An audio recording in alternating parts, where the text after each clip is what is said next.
வணக்கம் மக்களே! Welcome to my YouTube channel. இன்னைக்கு மகாநதியில பார்த்தீங்கன்னா, விஜயும், குட்டி காவேரியும் வந்து ஷாப்பிங் போயிருப்பாங்க. அந்த டைம் பார்த்து காவேரி வந்து வீட்டுக்கு வருவாங்க.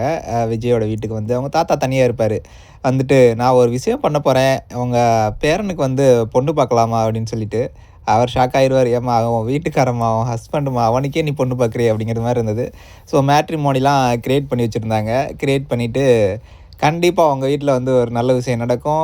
விஜய்க்கு வந்து நான் ஆல்ரெடி பேசும்போது அவர் கல்யாணத்துக்கு ரெடியா தான் இருக்காரு. இப்போ ஒரு மனசு வந்து கொஞ்சம் மாறிடுச்சு.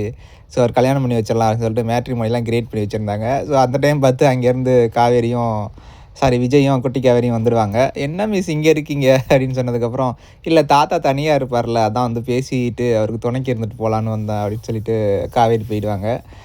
விஜய்க்கு வந்து டவுட் ஆயிரும். "இப்படிப்பட்ட ஆள் இல்லையே நீ" அப்படிங்கிற மாரி இருந்தது. ஸோ எனிவே காவேரிக்கும் அவங்க அம்மாவுக்கு வந்து ஒரு கிஃப்ட் வாங்கிட்டு சாரி வந்து வாங்கிட்டு வந்து குடுத்துருப்பாங்க. அம்மு வந்து. ஸோ அத பார்த்துட்டு காவேரியோட அம்மா வந்து செம்ம ஹாப்பி. "அம்முக்கு நம்ம மேல எவ்வளோ பாசம்" அப்படின்னு சொல்லிட்டு அவங்க சொல்லிட்டுருப்பாங்க.